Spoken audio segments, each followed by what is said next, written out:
Bab 3 ya, cara mengatasi masalah ekonomi. Kita langsung aja.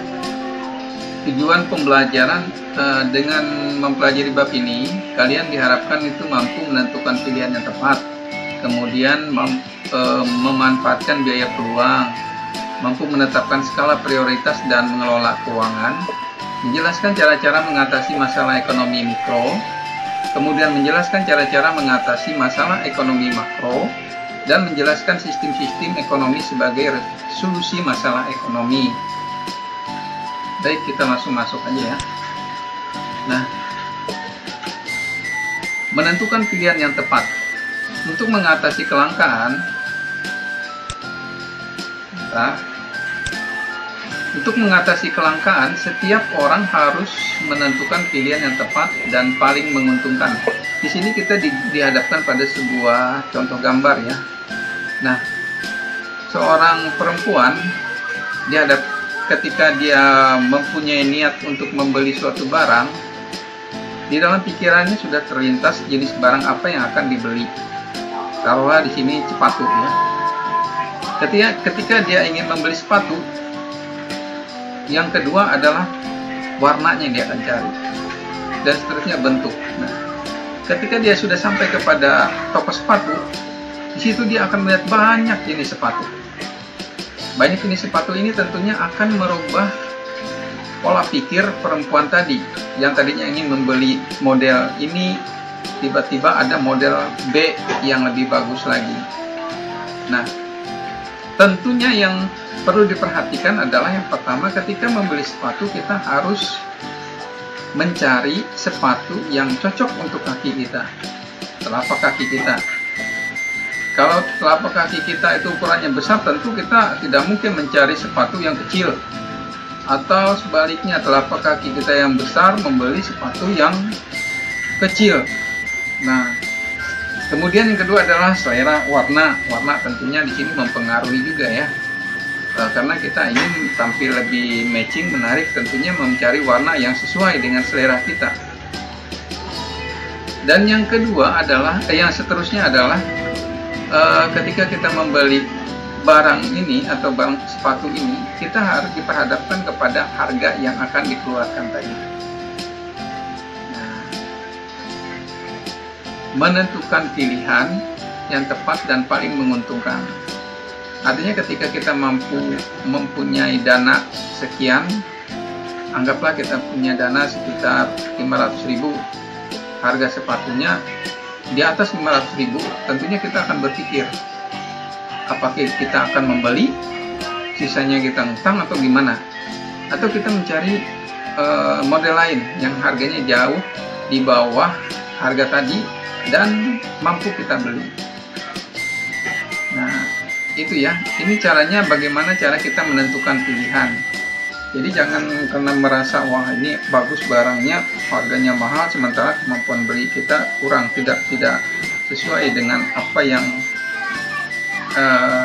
dikorbankan. Kita mengorbankan sejumlah uang, ternyata barang yang kita beli itu harganya lebih mahal, tidak sesuai ya. Kemudian bagaimana cara menentukan pilihan? Oke, bagaimana cara menentukan pilihan? Nah, memanfaatkan biaya peluang. Biaya peluang adalah segala sesuatu yang dikorbankan untuk mendapatkan sesuatu. Di sini kita diberi contoh lagi nih. Ini gambar sebuah huruf ya, tapi kalau ini konotasinya adalah dolar, uang. Ya, uang sajalah. Ini adalah produk atau buku. Nah, sejumlah uang ini akan dikorbankan untuk mendapatkan sejumlah buku. Tetapi kita akan diperhadapkan pada pilihan. Jika kita melihat gambar ini, maka lebih berat bukunya daripada uangnya. Kita konotasikan lagi ya, bukan berat, dan bukan berat secara kita lihat seperti ini aja ya. Maksud di sini adalah uang yang kita miliki itu lebih kecil atau sedikit dibandingkan harga barang yang akan kita beli.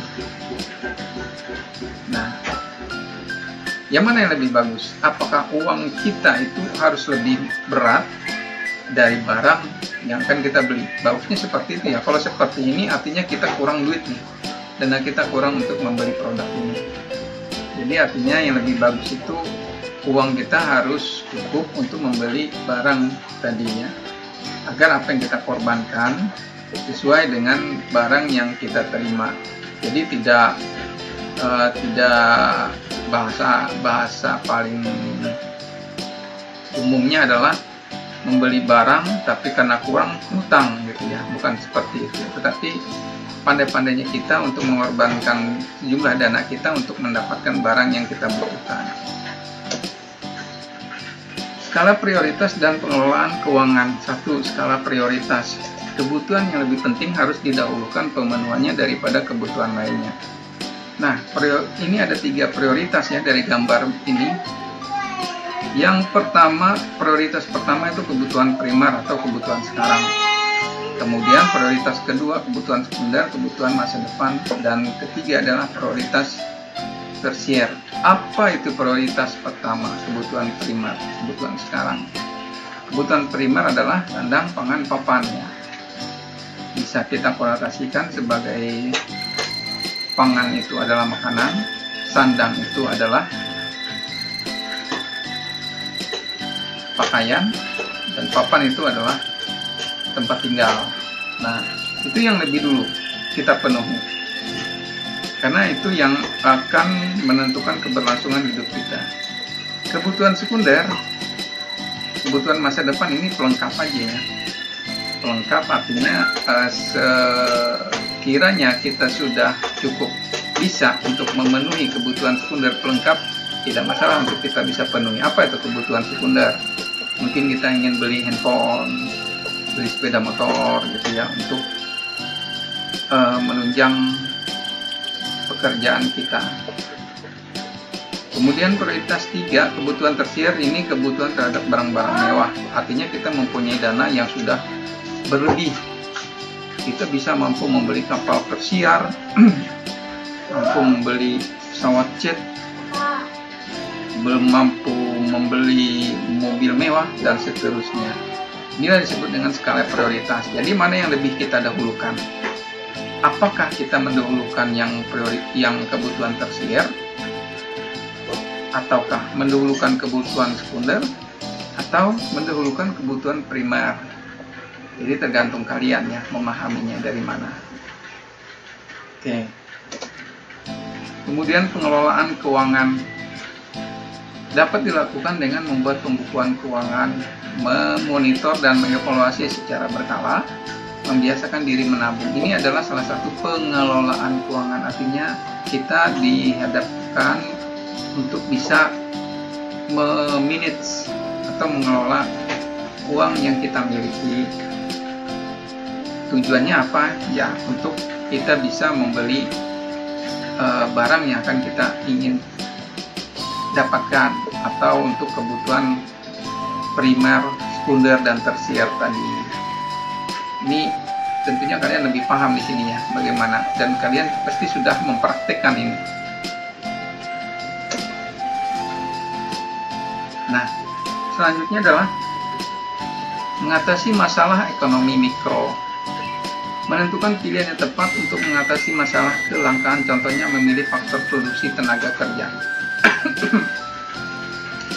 Di sini kita dihadapkan kepada jenis-jenis atau orang-orang dalam gambar ini adalah para tenaga kerja. Nah, kita mencari tenaga kerja atau kita membuka lapangan pekerjaan. Tidaklah kita membuka lowongan pekerjaan dicari seorang ahli di bidang akunting misalnya. Tentunya kita dalam memberikan pengumuman atau para pencari kerja akan melampirkan data pribadinya, keahliannya, latar belakangnya, pendidikannya, yang akan menunjang apakah dia layak untuk diterima atau tidak. Dan tentunya kita sebagai pencari tenaga kerja tadi, mencari faktor produksi dari tenaga kerja ini, akan melihat kemampuan skill yang mereka miliki. Tujuannya apa? Ya, untuk menunjang lembaga badan yang kita pimpin tadi ya. Itu.